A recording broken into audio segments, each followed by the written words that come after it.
Thank you, Kristen. Thank you all for joining us again today. As many of you heard this morning and saw this morning, our community is reeling.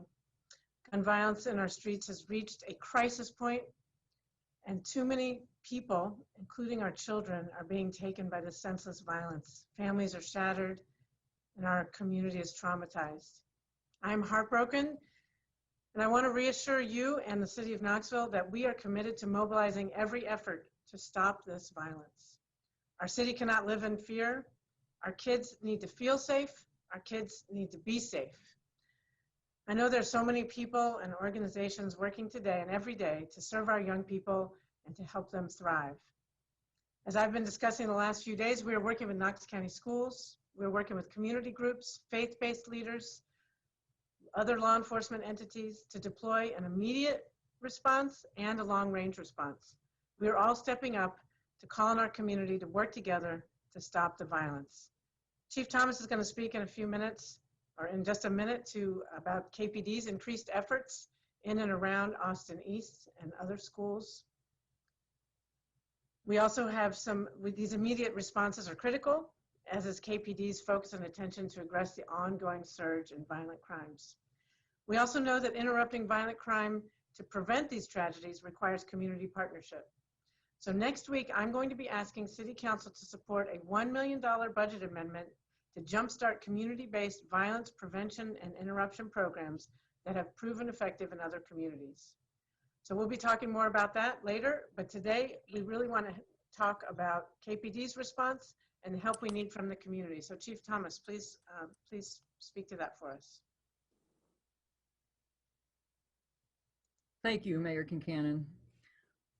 Looking at the two recent shootings that resulted in the deaths of 16-year-old and 15-year-old Austin East students, our investigators are making progress in those investigations.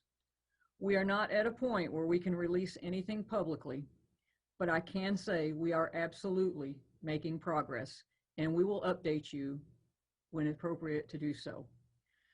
That being said, we still need help. We need somebody, anybody, who witnessed either of those events or has information that might be relevant, no matter how small or seemingly inconsequential, to our investigations, to come forward and volunteer the information that they have. We understand all of the reasons why somebody would not want to volunteer or offer that information. We really and truly do. But we want to emphasize that anybody with information can remain completely anonymous if they choose to do so. You can reach out to us in a variety of ways. You can email violentcrimes@knoxvilletn.gov. That's violentcrimes@knoxvilletn.gov. You can call the KPD Crime and Drug Hotline at 865-215-7212. It was 865-215-7212. And that line is not recorded. It is truly anonymous. You can message us on our Facebook page. We will take tips or information however you can get that to us. We just need the information, and we will take it however we can get it. Looking beyond those two cases and the next steps forward, I would like to talk a little bit more about the actions that we're taking specifically to address violent crime. Looking specifically at Austin East High School, we are increasing the number of school resource officers at the school by adding 3 additional SROs. We are also increasing the presence and visibility of patrol officers in the streets around Austin East and Vine Middle School around dismissal times. Speaking more widely, as I mentioned this morning, we are reevaluating how and where our officers are deployed. These resources will be deployed thoughtfully in hotspot areas where violent crime is occurring or likely to occur. We will be very active and intentional in our patrol efforts. We'll be out on foot, we'll be walking in neighborhoods, we may be riding bicycles, but we will be talking to people. It will be noticeable, and it will all be done in a direct effort to address violent crime. I want to again mention the Violent Crime Reduction Team, as that initiative, which includes both uniformed and undercover personnel, is underway and has resulted in the recent arrests of several known violent offenders. Those are just a few of the steps we are taking to address this uptick and prevent future violent acts. Thank you again. All right, everyone, both the chief and the mayor are going to stand by to take your questions. Please submit them in the chat feature.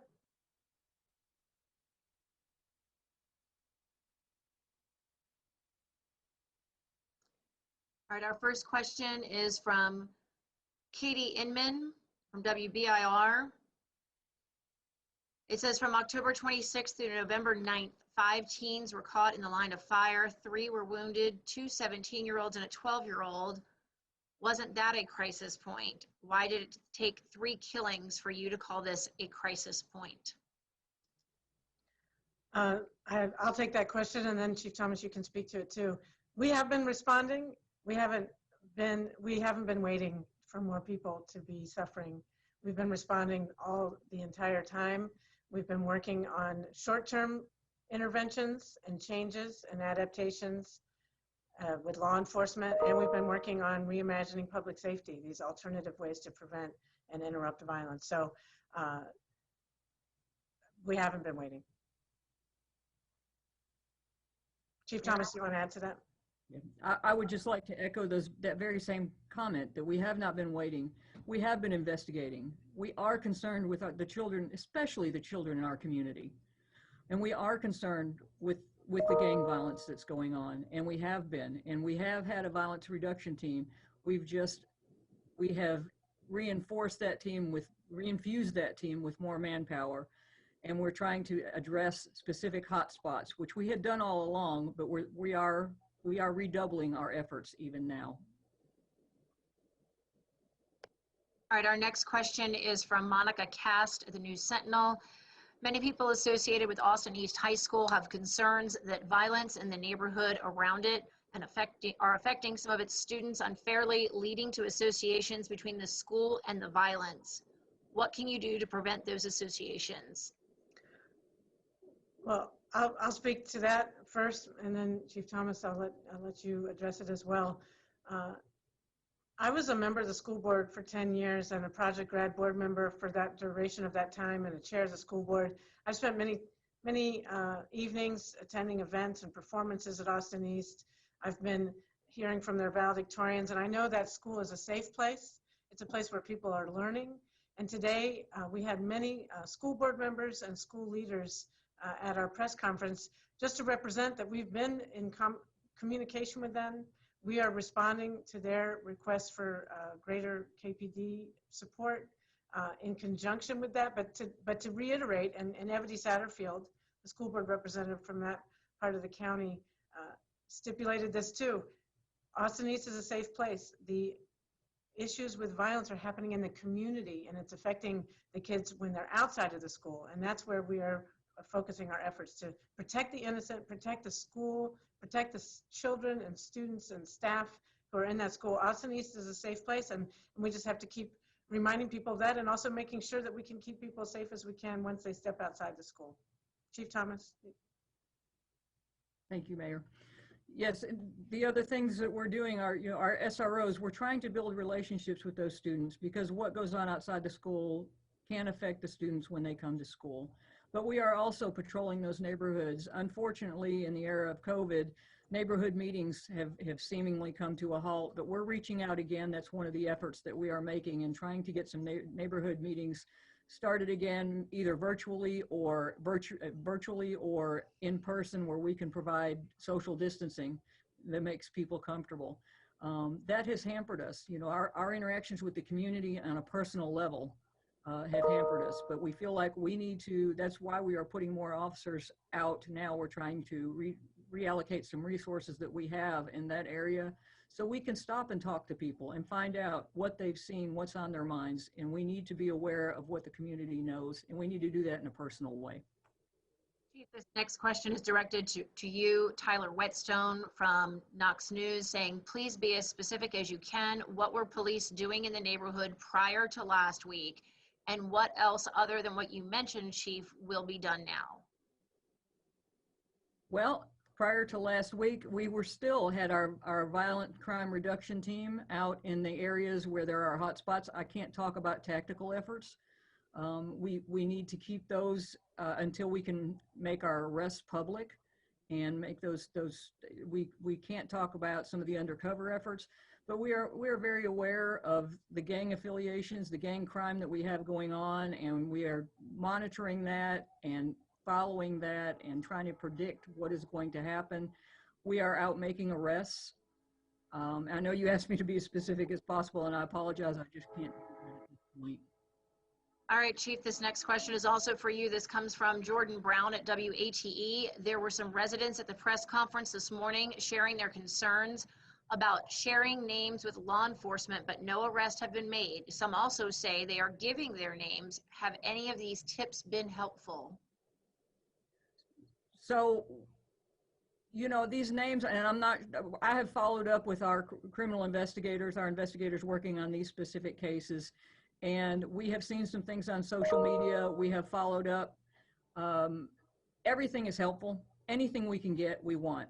So we will follow up on anything. But if we can get somebody to come forward specifically and talk to us so we can ask additional questions, that information is the most beneficial. So yes, if you know, we have to have evidence to make an arrest. The tips help, and hopefully we can develop, you know, anonymous tips help, and we can develop evidence based on those anonymous tips. That's why we follow everything. We pull every string that we can. But people coming forward to say what they've seen is crucial. It is crucial to us. So I would really appreciate in any tips at all, but people coming forward for sure will help.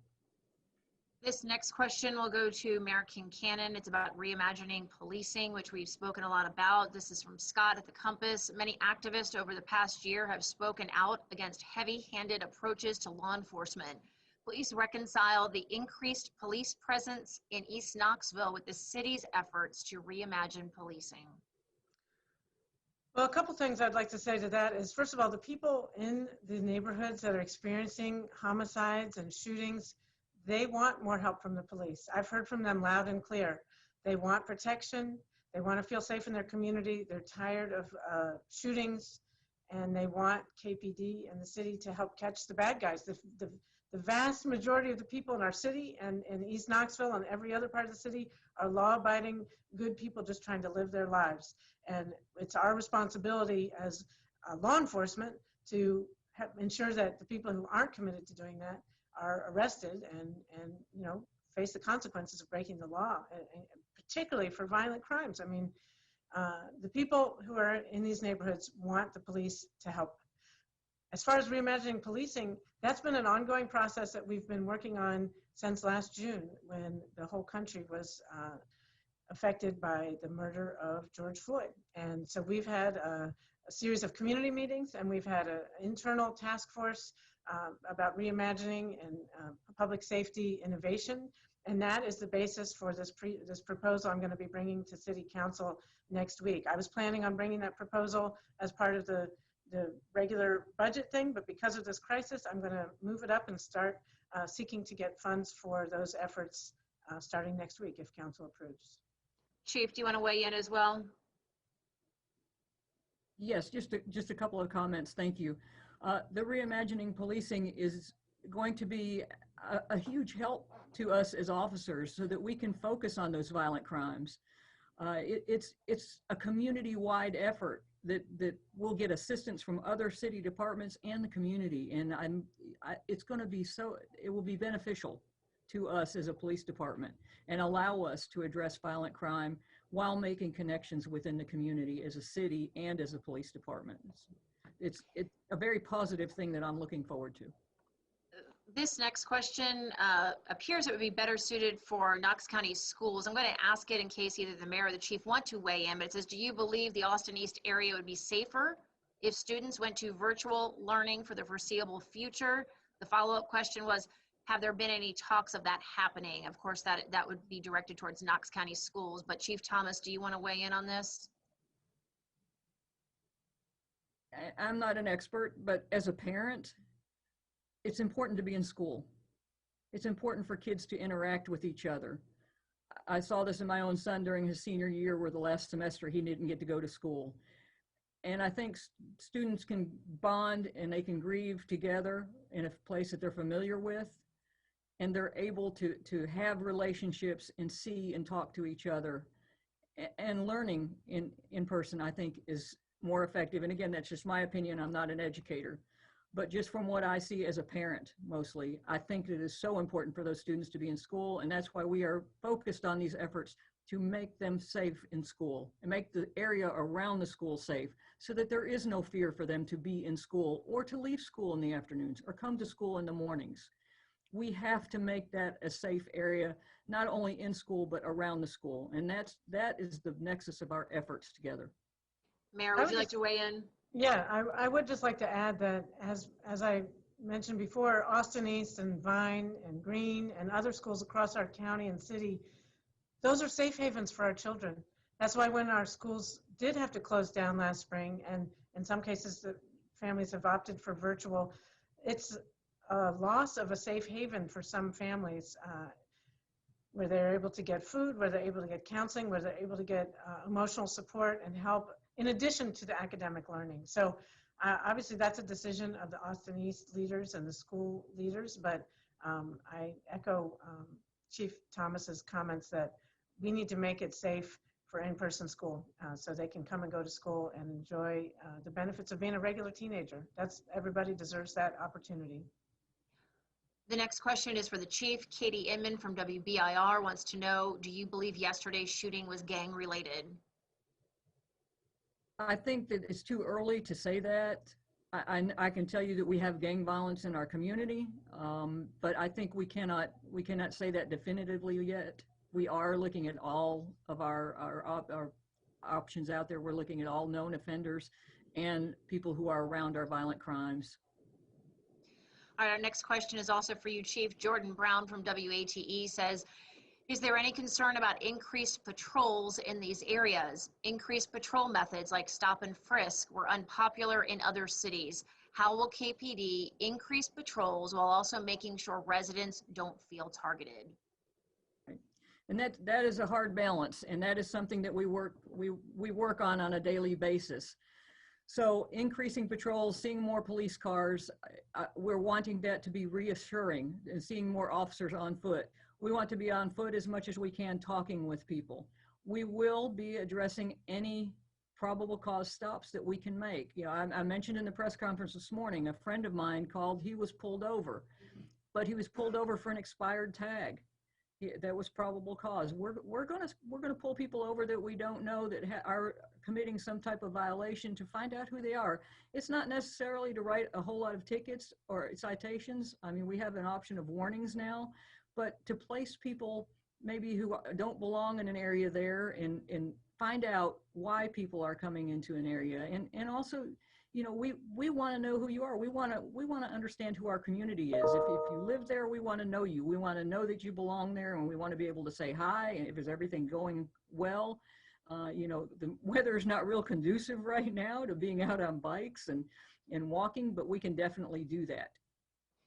All right, this next question can be for both the mayor and the chief. Katie Inman again with WBIR. We know Austin East is installing more cameras and KPD is adding more SROs, but our viewers want to know if more cameras can be put up in the East Knoxville area. Is that being considered right now?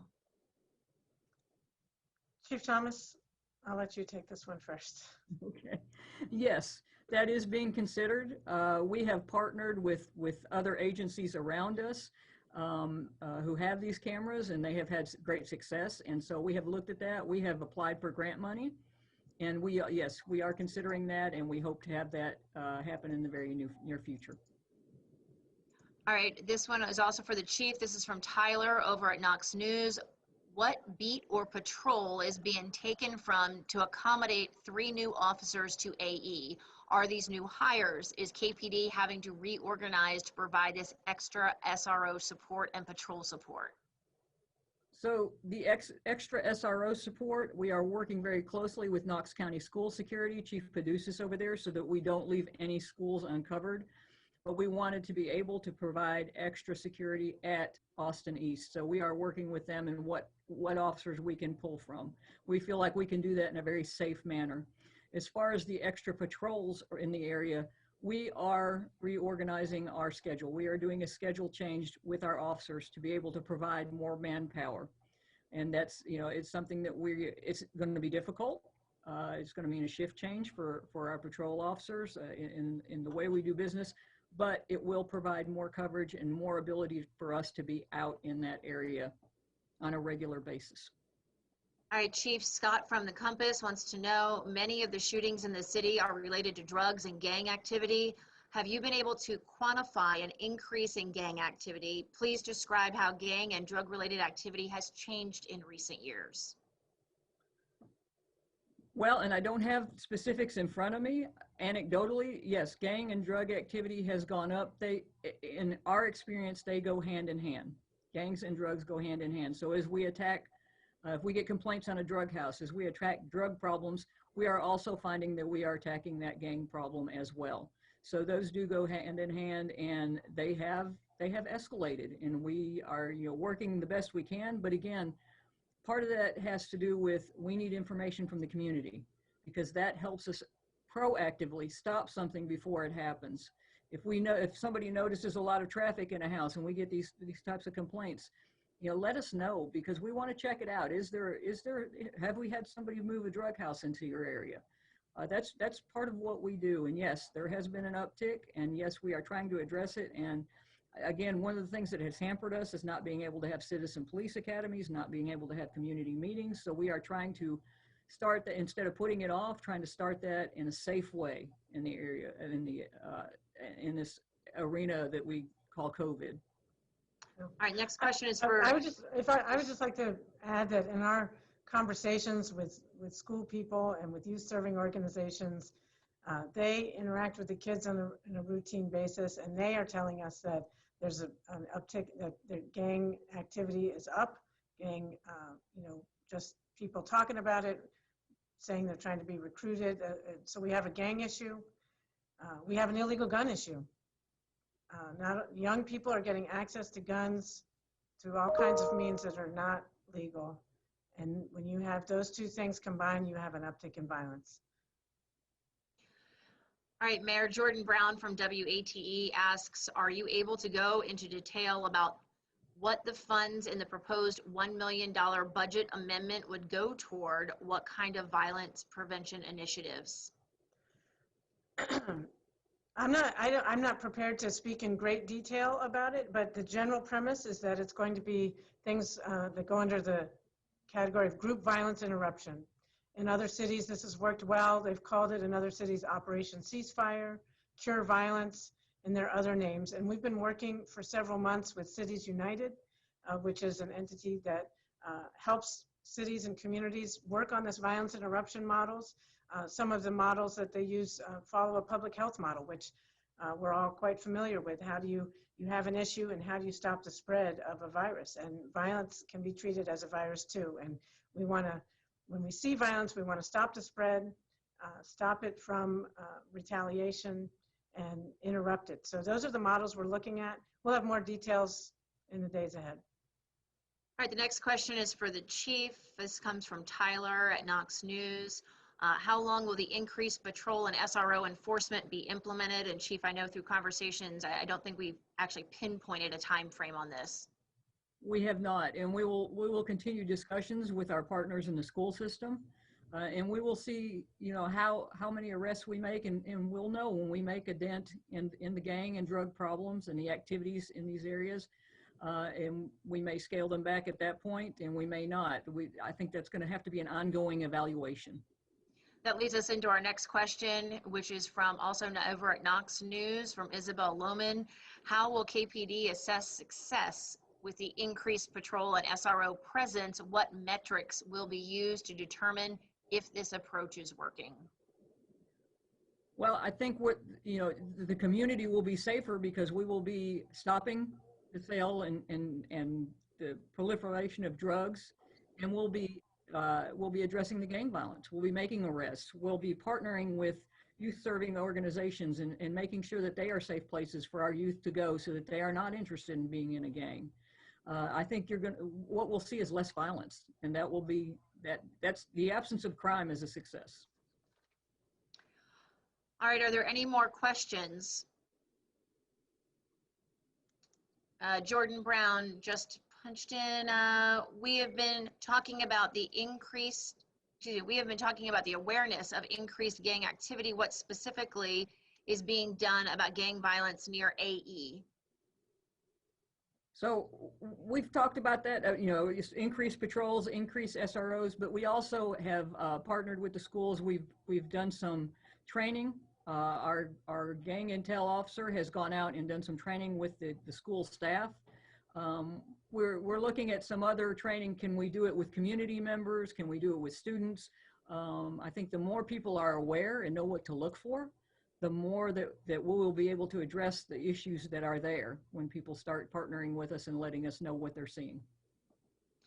All right, everyone, we are nearing the 3 o'clock hour. Any more questions?